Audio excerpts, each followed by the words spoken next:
Bueno, pues a mí me da mucho gusto estar con ustedes. Creo que es importante que tengan ustedes la información de lo que se está haciendo en el país y en el sureste en especial.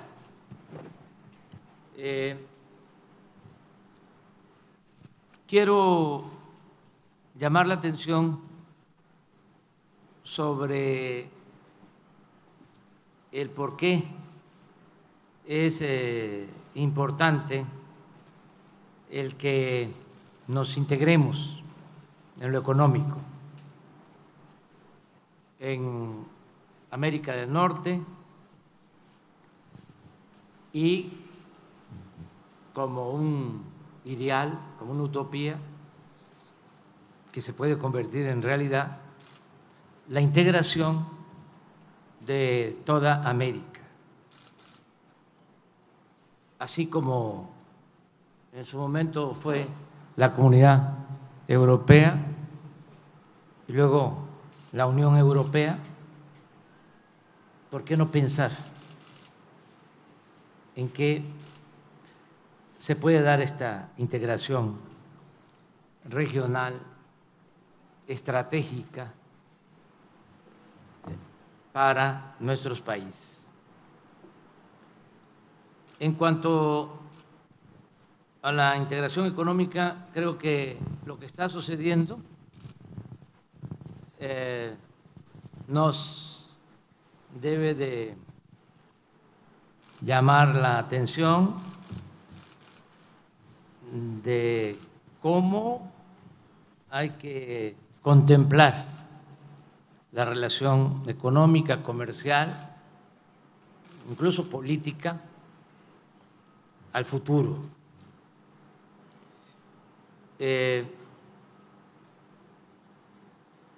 Sería bueno que viéramos un momento una gráfica que hace unos días me mostró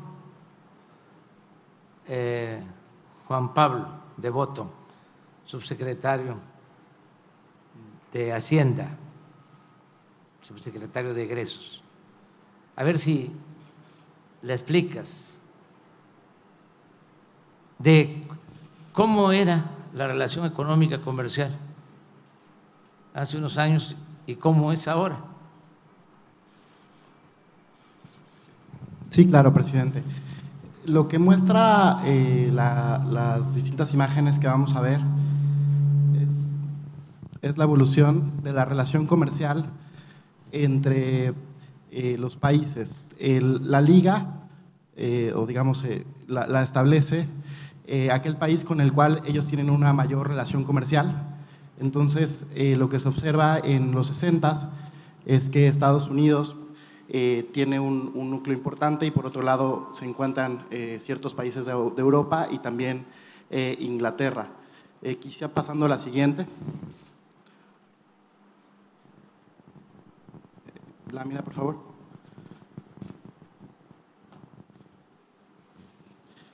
Básicamente lo que se empieza a ver es una disgregación entre lo que tiene que ver con la comunidad europea, con una presencia más importante de Alemania y por otro lado un clúster importante con Estados Unidos y una participación también ahí relevante de Japón y por ahí un satélite. Si podemos pasar a la misma gráfica en el 2000.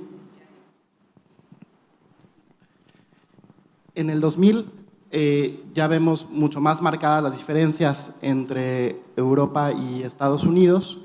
China empieza a agarrar un poco de influencia con algunos países de Asia y digamos que, pero Estados Unidos, digamos, mantiene pues esta cuestión céntrica hacia una serie de socios comerciales.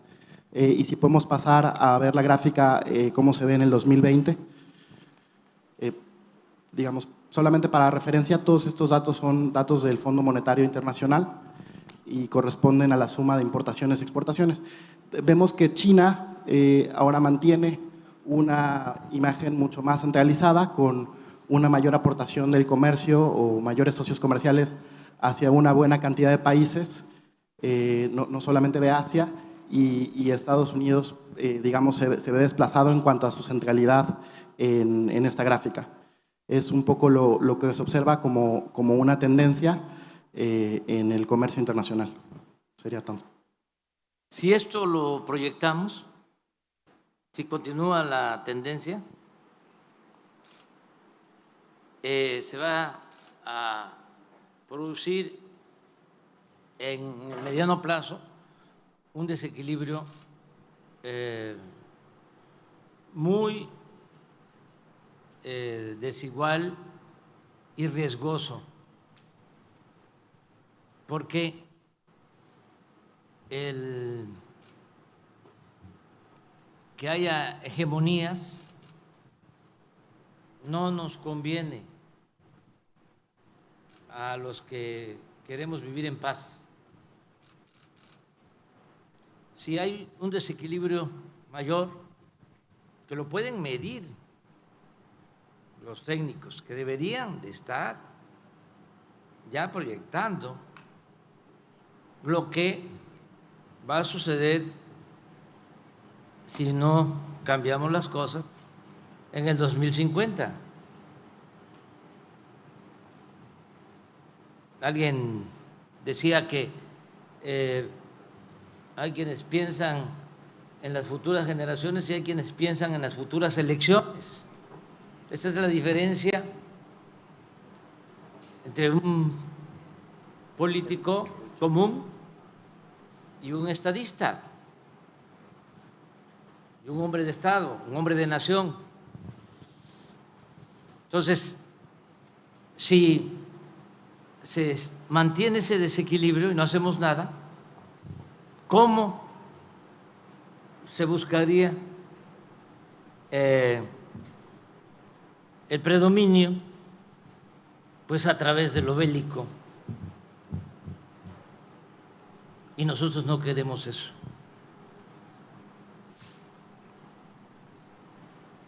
Así de claro y de sencillo. Entonces, preferimos un vecino económica, comercialmente fuerte, no un vecino fuerte en lo militar, en lo bélico.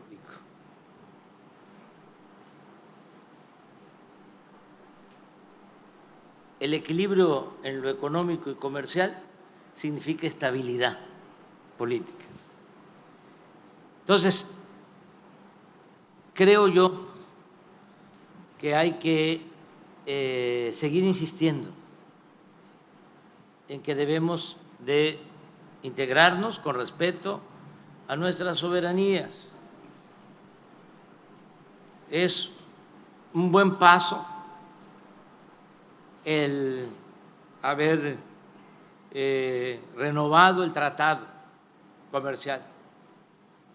Yo me siento muy satisfecho con eso, porque cumplí con mi responsabilidad en su momento. No fue fácil el que se le diera continuidad al tratado.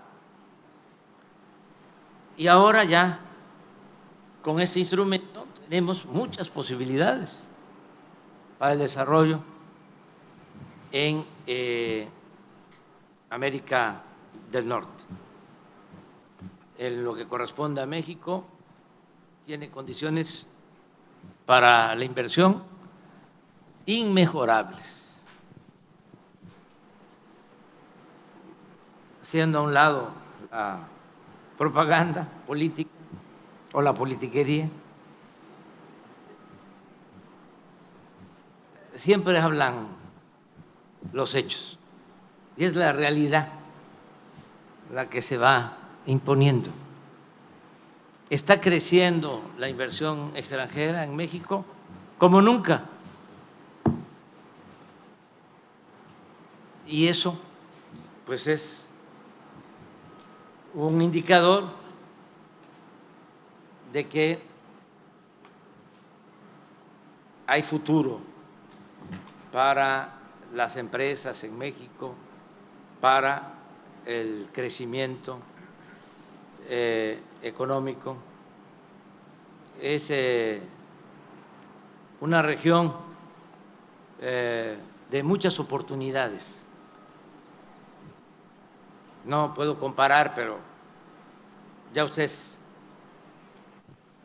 podrán imaginar la situación tan difícil por la que están pasando los países hermanos de Europa.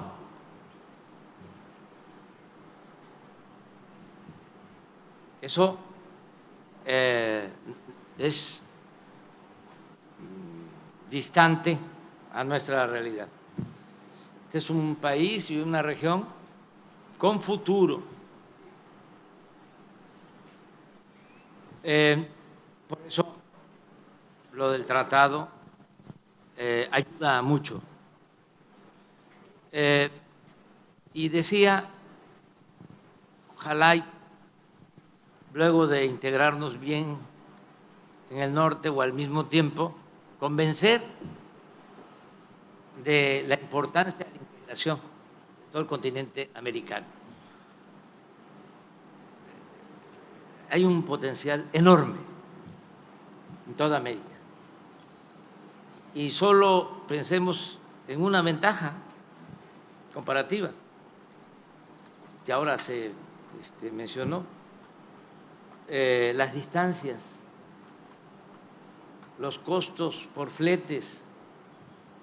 Nosotros tenemos inversión, hay tecnología, muchísimos recursos naturales, mano de obra joven y mercado. Es cosa nada más de ver los ingresos per cápita en el mundo, cómo estamos en América del Norte, cómo estamos en América, cómo estamos en otras regiones. Entonces, ¿por qué no apostar a producir más? Dejar de estar consumiendo. ¿Por qué no ser más autosuficientes en lo regional?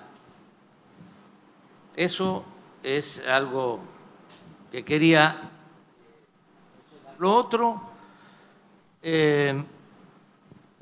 es el equilibrio que estamos buscando en el crecimiento en nuestro país, porque en los últimos tiempos era poco el crecimiento, pero además disparejo. En el norte 6, 8% anual, en el centro 3, 4% anual, en el Bajío lo mismo, y en el sur sureste 0 o bajo 0 de crecimiento. Solo teníamos con crecimiento Quintana Roo, y eso el norte de Quintana Roo, por el turismo, Cancún y la Riviera Maya, porque hasta el sur de Quintana Roo tenía decrecimiento. Y desde luego Yucatán y Campeche y Tabasco, y Oaxaca, Chiapas, Veracruz. Bueno, ¿qué estamos ahora haciendo? Buscando un crecimiento horizontal, equilibrando, no abandonando el norte, no abandonando el centro, no abandonando el Bajío, sino apoyando a la región que estaba completamente en el abandono.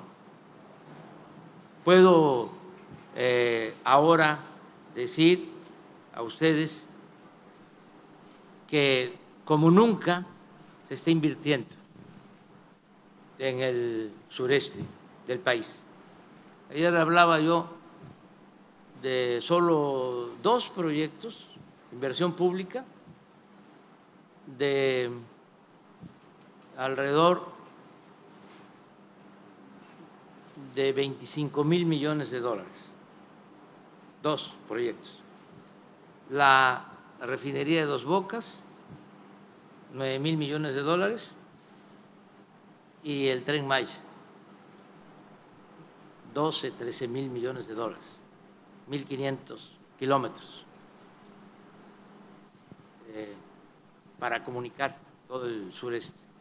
Me gustaría que usáramos una de las láminas que presentó, creo que el gobernador de Chiapas, Rutilio, o una del sureste, para ver lo que significa el Tren Maya y lo que significa el proyecto del Istmo. Bueno, esta nos puede ayudar. Esta es muy importante. No puedo yo, por honestidad intelectual, no puedo plagiar. Este mapa lo hice a partir de una idea de Antonio del Valle.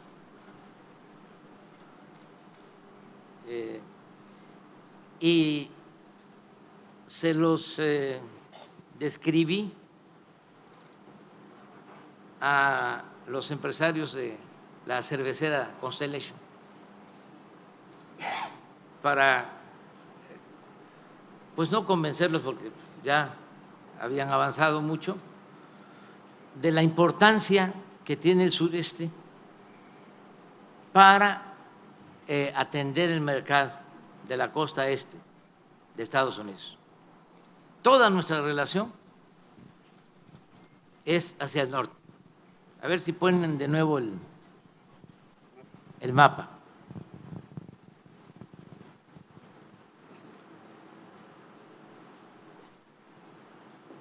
Y podemos abrir mercado. Es hipotético. Ustedes tienen economistas y expertos y podemos demostrar, y se puede convertir la hipótesis en tesis, de que todo ese mercado no tiene presencia de productos mexicanos, que toda la relación es hacia Texas y California.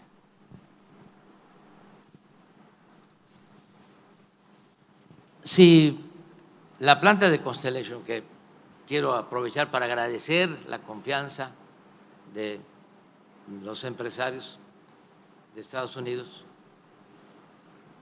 ejemplares, empresarios,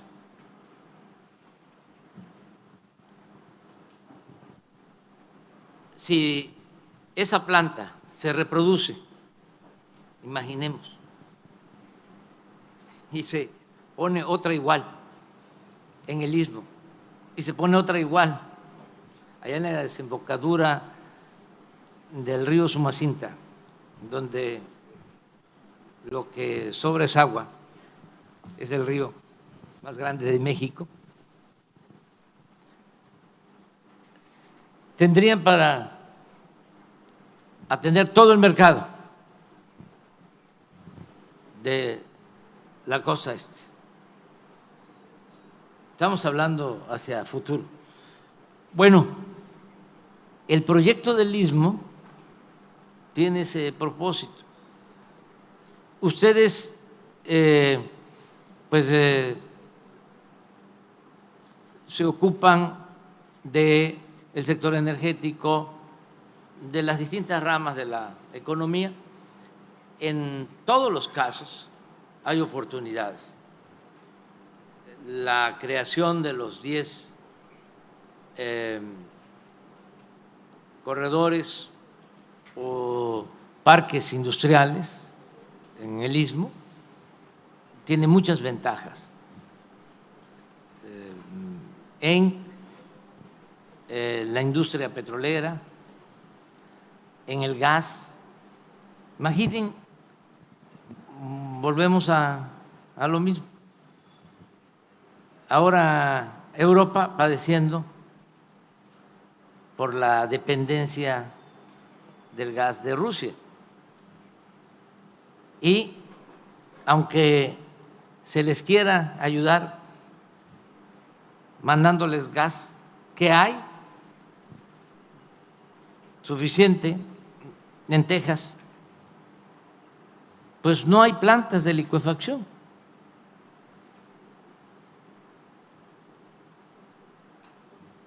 A eso me refería cuando decía que hay que cambiar, ya, hay que ver las cosas de otra manera. Entonces, no solo es la planta de licuefacción en Salina Cruz para el gas a Asia, no, planta de licuefacción en Coatzacoalcos para Europa. ¿Y qué no es negocio? Si se tiene el gas.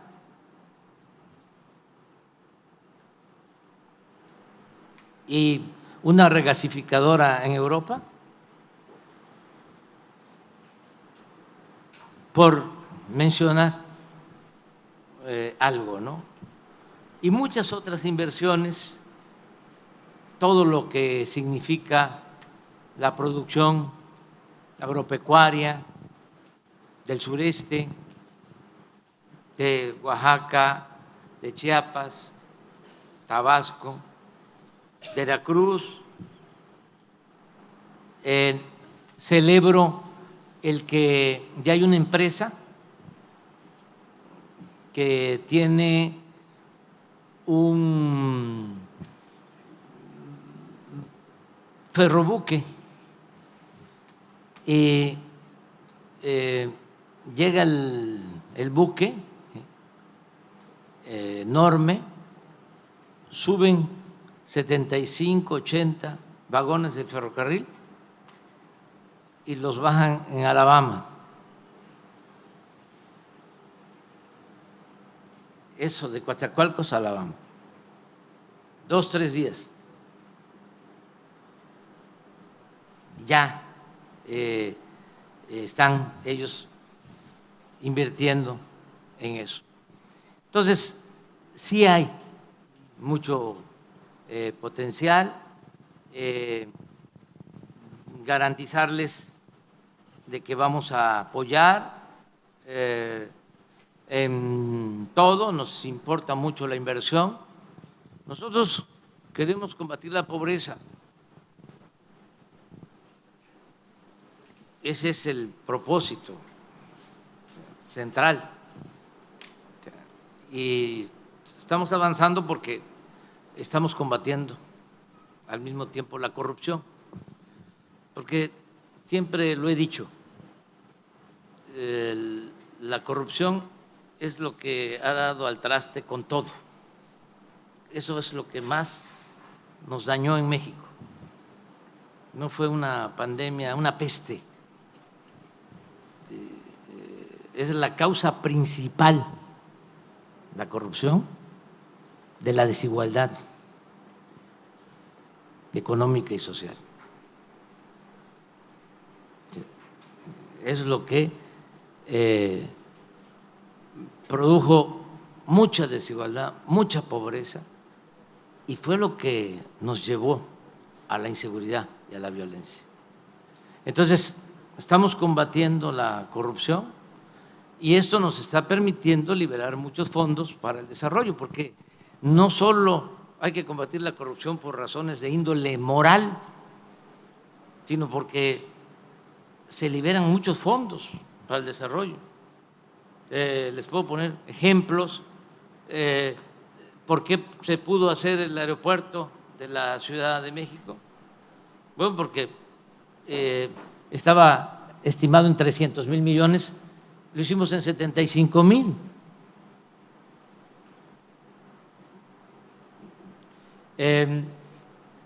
Estamos haciendo cuarteles para la Guardia Nacional, para 120 elementos. Ya tenemos 260 cuarteles. Los construye también la Secretaría de la Defensa, los ingenieros militares. 25 millones por cuartel para 120 elementos equipados. Con corrupción, pues son 250 millones, 10 veces más. Pero no solo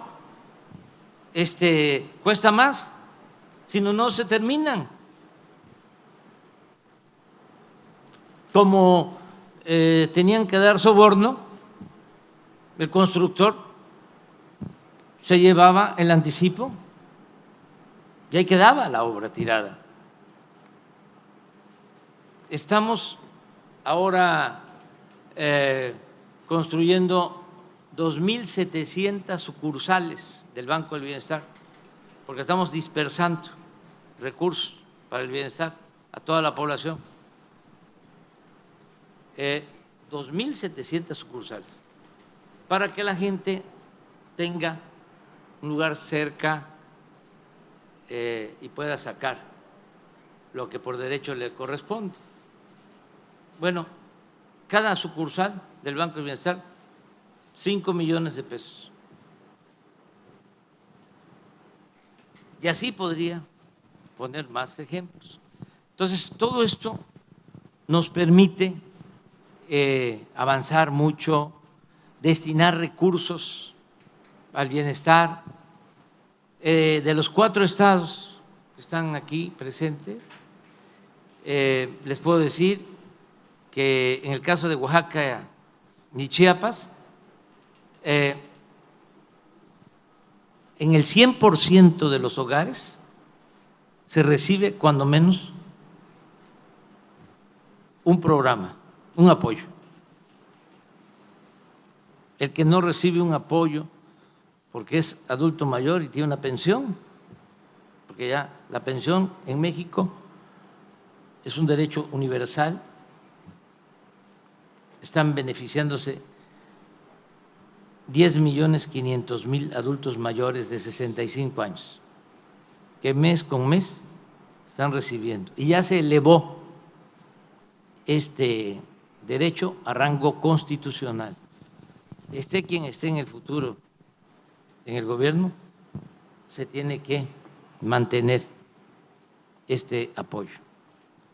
Entonces, en el caso de Oaxaca y Chiapas, 100% de los hogares. Y hoy hablaba yo en la mañana sobre Veracruz, que tiene un poco más de 8 millones de habitantes, también más de 2 millones de hogares, el 95% de los hogares recibe cuando menos un apoyo para el bienestar. En el caso de Tabasco, 90-95%. Los que tienen atención preferente en todo el país son 3 estados, los más pobres: Chiapas, Oaxaca y Guerrero. Si revisamos sobre los programas sociales, son los que tienen más atención. Bueno, por eso en estos 4 estados no hay problemas graves de violencia, y le agrego grave porque me tengo que cuidar, porque estamos también viviendo así como son tiempos de oportunidades y de esperanzas, son tiempos también de sopilotes. Entonces, tengo que usar bien la geometría del lenguaje y hablar más despacio que de costumbre. Yo no hablo de corrido, para cuidarme, porque si digo en estos 4 estados no hay violencia, esa es la nota Por eso le agrego, en estos 4 estados no es tan grave el problema de violencia. Y es cierto, en Chiapas prácticamente no hay violencia, es de los estados con menos violencia en el país. Tabasco lo mismo, nos aparece. Caso de Oaxaca, igual. Veracruz hoy vimos. Hemos bajado nada más en lo que tiene que ver con el delito de secuestro, en el tiempo que estamos, 75% la incidencia de este delito en el país, 75%. Bueno, y no es nada más porque estamos trabajando de manera conjunta la Secretaría de la Defensa, la Secretaría de Marina, la Secretaría de Seguridad Pública. Quiero así subrayar de que la Secretaría de Marina y la Secretaría de Defensa son 2 pilares fundamentales del Estado mexicano y hemos recibido mucho apoyo. Fue acertado también hacer una reforma constitucional al inicio del gobierno para que la Secretaría de Marina y la Secretaría de la Defensa pudieran ayudarnos en labores de seguridad pública, porque no se les permitía legalmente. Y se logró esa reforma y gracias a eso enfrentamos el problema de la inseguridad y de la violencia, pero hoy decía, y lo sostengo como una convicción, que lo más importante de todo es el bienestar de la gente. La paz es fruto de la justicia. Eso es lo más importante. Entonces, vamos pues a seguir trabajando juntos. Hoy también en la mañana hablé y aprovecho para repetirlo porque generó alguna inquietud lo de la reforma eléctrica. Quiero comentarles que ya el Poder Judicial resolvió, la Suprema Corte,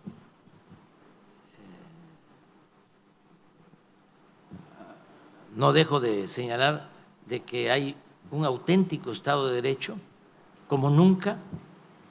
Antes la división de poderes era una formalidad. El poder de los poderes era el Ejecutivo y en especial el presidente. Los otros poderes eran apéndices. Ya no es así. Entonces, ahora, con independencia completa, el Poder Judicial resolvió sobre este asunto y antes de proceder legalmente, estamos abriendo la posibilidad al diálogo a las empresas que tienen que ver con la industria eléctrica. Y los vamos a convocar en su momento para explicarles cómo queda la ley eléctrica. Estoy incluso recomendando que los abogados de las empresas ya se aboquen al análisis de lo que es la nueva ley eléctrica, que las empresas tengan buenos asesores, porque también suele pasar que los abogados o otros profesionales, no todos, desde luego, no quiero generalizar, por quedar bien o por mantener sus asesorías engañan a empresas diciéndoles: no se preocupe, no hay problema, nos podemos amparar.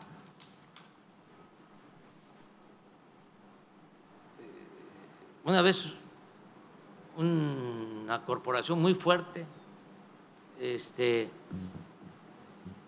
tenía un problema fiscal y hablé con el presidente del Consejo de Administración, porque lo conocí así en una reunión y nos caímos bien. Entonces me informaron de Hacienda de que tenían una deuda de 12,000 millones de pesos. Entonces le hablé porque teníamos que presentar una denuncia penal y le hablé. Dice: es que me dicen mis abogados que estamos fuertes. Pues te están mintiendo. ¿Por qué no envías gente de tu confianza a que revisen el caso? Porque lo que queremos es llegar a un acuerdo.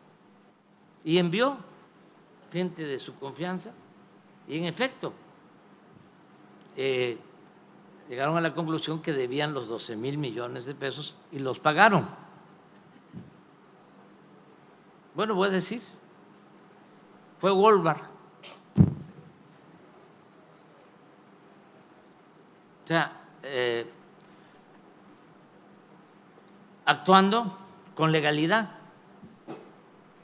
y es de reconocerlo. Entonces, en el caso de la ley eléctrica es lo mismo. Entonces, ya no se va a poder lo del autoabasto. Es fraude legal.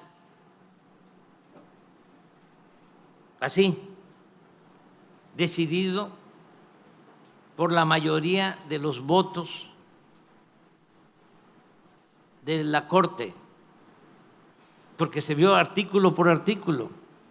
Y en este caso creo que de 11 ministros, 11 votaron por considerar que se trataba de fraude legal. Entonces, ¿cuántos hay así una vez que empiece a aplicarse la ley?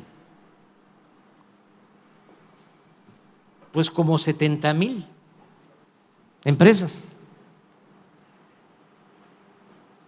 que dependen de 10 o 20 que les venden la energía, porque hay un autoabasto legal que es el que tiene una empresa que consume la energía, pero este caso es distinto al que genera la energía y la vende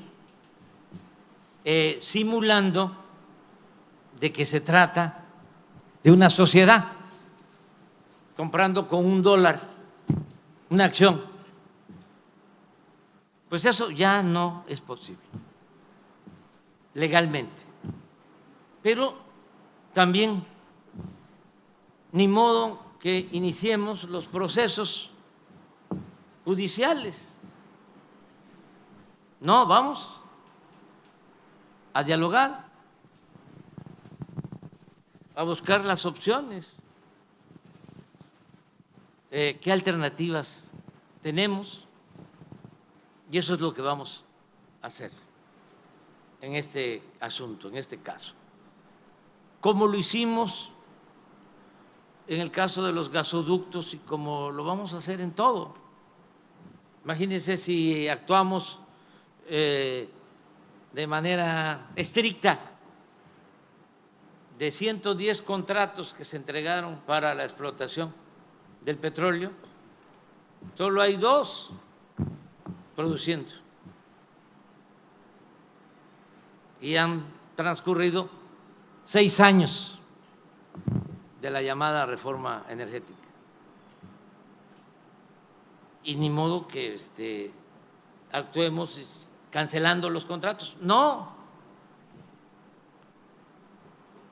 Si en otros tiempos se consideraba de que no era negocio, a lo mejor ahora que el precio del crudo está alto, ¿cómo lo vamos a hacer con esta empresa que tiene en convivencia o tiene cercanía con un campo de Pemex? Talos.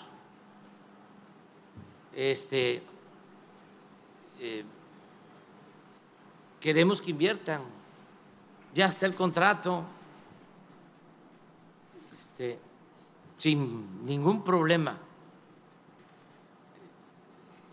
pero sí, también, la única condición es de que se invierta, porque si llegamos a un acuerdo, Pemex y Talos, hablando con toda franqueza, para que ellos extraigan petróleo, es un campo que tiene capacidad para extraer hasta 150,000 barriles diarios. Y ya está explorado, ya está para empezar a producir en un año, año y medio. Pero hacemos el acuerdo y resulta que Talos lo que hace es que vende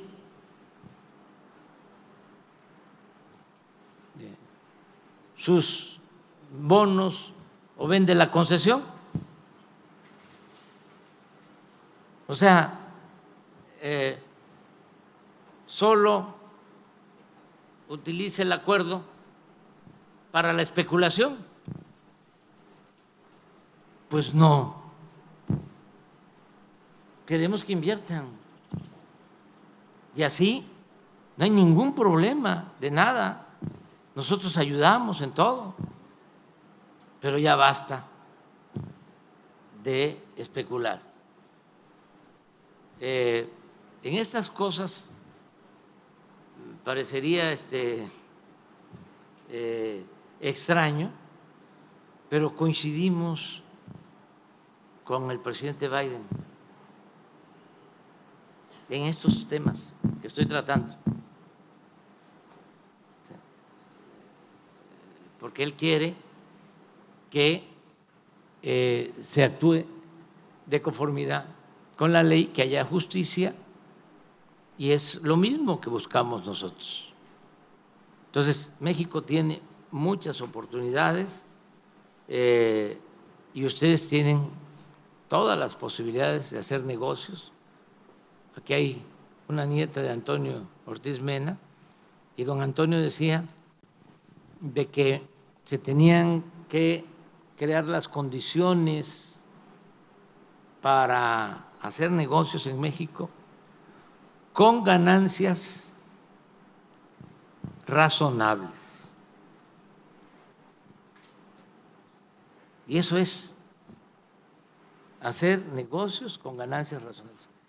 Él fue secretario de Hacienda 12 años y fueron 2 sexenios con crecimientos promedios de 6% anual, sin inflación, sin devaluación. En ese entonces. Y el país avanzó mucho. Entonces, hay posibilidades de que se invierta en México, cuenten con todo nuestro apoyo. Le agradecemos mucho a Ken Salazar por ayudar a ser el enlace. Son muy buenas las relaciones con el gobierno de Estados Unidos, no nos podemos pelear, no solo porque son 3.180 kilómetros de frontera, sino porque hay una relación histórica de amistad y también de oportunidades mutuas que debemos de aprovechar. Entonces, vamos nosotros a seguir cultivando las buenas relaciones de amistad con el gobierno de Estados Unidos y le agradecemos mucho a Ken, que representa muy bien a Estados Unidos y comprende también la situación nuestra. Ayer recordaba yo lo que hizo un buen embajador de Estados Unidos en México, Joseph Daniel. Fíjense cómo es la historia y la política y las vueltas que da la vida. Daniel fue secretario de Marina cuando se invadió Veracruz, cuando se invadió México. Él fue el que ejecutó el desembarco. Estando de presidente Woodrow Wilson, un buen presidente, demócrata, y Daniel, secretario de Marina. Y el segundo de Daniel, en 1914, 21 de abril de 1914, ayer, hace 108 años, Franklin Delano Roosevelt, que llegaría después a ser presidente, también demócrata, en el tiempo que el presidente Cárdenas toma una decisión histórica de expropiar el petróleo. Y ayuda mucho el que Daniel, amigo del presidente, había sido su jefe, era el embajador de Estados Unidos en México. Y por eso ya no hay otra invasión, entre otras cosas. Porque Daniel y el presidente Roosevelt se entienden muy bien con el presidente Cárdenas. Y también la invasión del 14 tiene una gran enseñanza, porque ayer lo comentaba, estaba Huerta en el poder, que había llegado con un golpe de Estado, asesinando al presidente con más vocación democrática en la historia de México, el apóstol de la democracia, Francisco I. Madero. Bueno, se impone Huerta, se declara presidente y Wilson nunca lo reconoce.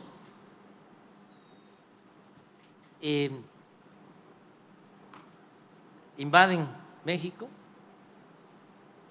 pensando en ayudar al movimiento revolucionario. Sin embargo, Venustiano Carranza, que era el dirigente del movimiento revolucionario, dice no,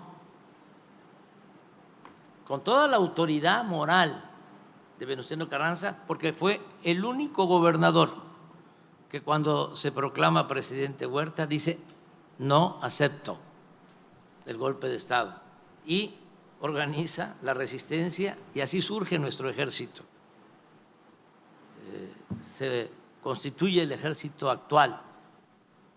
Bueno, aún con la diferencia profunda con Huerta, Carranza dice no, porque no están ustedes autorizados a invadir. Todos somos iguales. No puede haber un país que se erija en hegemonía, en potencia, invada a otro. Y esa misma doctrina la aplica al año cuando también entra el ejército estadounidense por el norte a perseguir a otro adversario de Carranza, a Villa. Y aún así dice el señor Carranza, no. Y queda establecida esa doctrina. Por eso, sin aspavientos, sin exageraciones, cuando se da la invasión de Rusia a Ucrania, nosotros decimos, no estamos de acuerdo con ninguna invasión, porque nosotros las hemos padecido. Ahora, afortunadamente, con Estados Unidos y con todos los pueblos y los gobiernos del mundo, tenemos buenas relaciones. Y más aquí con Ken, embajador respetuoso de nuestra soberanía, como lo es el presidente Biden, respetuoso de nuestra soberanía. Muchas gracias.